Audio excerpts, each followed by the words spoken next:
नमस्कार, मैं हूं नैन्सी उपाध्याय और आप देख रहे हैं खबर प्रधान। चुनाव अभी दूर है, लेकिन सियासी अखाड़े में दाव पेच अभी से शुरू हो चुके हैं। कोई पुराने मोहरे बदल रहा है तो कोई नए चेहरों पर दाव लगा रहा है, कोई जाति समीकरण साध रहा है तो कोई संगठन को नई धार देने में जुटा है। हाल ही में हमने मायावती की बसपा में बड़े संगठनात्मक बदलाव देखे और अब बारी बीजेपी की बताई जा रही है। उत्तर प्रदेश से लेकर दिल्ली तक लगभग हर राजनीतिक दल चुनावी तैयारी में जुट चुका है। चुनाव भले ही अभी कुछ महीने दूर हो, लेकिन पार्टियां अभी से अपनी टीम मजबूत करने में लगी हैं। कहीं नए चेहरों को मौका दिया जा रहा है तो कहीं पुराने नेताओं की जिम्मेदारियां बदली जा रही है। साफ है कि लोहा गर्म है, इसलिए हर पार्टी अभी से हथौड़ा मार रही है।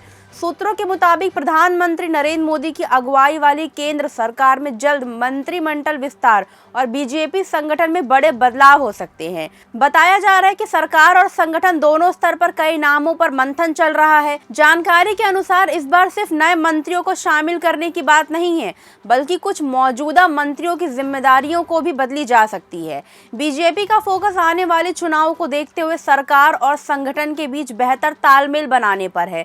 सूत्रों का कहना है कि हाल ही में राजनीतिक घटनाक्रम के बाद एनडीए का कुनबा मजबूत हुआ है। ऐसे में सहयोगी दलों और हाल ही में एनडीए के साथ आए नेताओं को भी सरकार में प्रतिनिधित्व देने की तैयारी चल रही है। महाराष्ट्र के शिवसेना शिंदे गुट के सांसद श्रीकांत शिंदे का नाम सबसे ज्यादा चर्चा में है।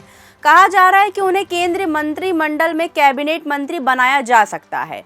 वहीं पश्चिम बंगाल के तृणमूल कांग्रेस से अलग हुए नेताओं काकोली घोष, सुदीप बंदोपाध्याय और शताब्दी राय के नामों पर भी विचार चल रहा है।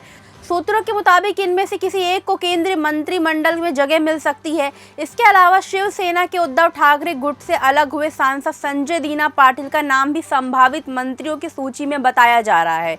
सूत्रों के मुताबिक उत्तर प्रदेश और दिल्ली बीजेपी के अध्यक्ष रह चुके पंकज चौधरी और हर्ष मल्होत्रा को संगठन में ज्यादा सक्रिय भूमिका दी जा सकती है।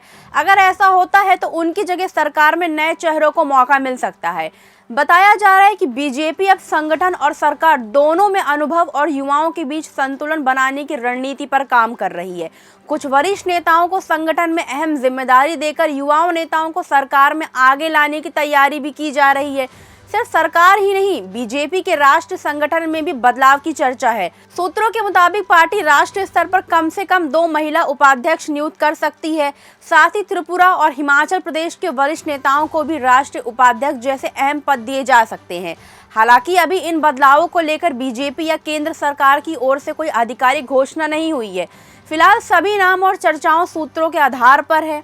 अब सबकी नजर इस बात पर है कि चुनावी शतरंज में बीजेपी अपनी अगली चाल कब और किस अंदाज से चलती है। अगर आपको वीडियो पसंद आया हो तो लाइक जरूर कीजिएगा। वीडियो अच्छा लगा हो तो लाइक कीजिए, शेयर कीजिए और कमेंट बॉक्स में हमें जरूर बताइए।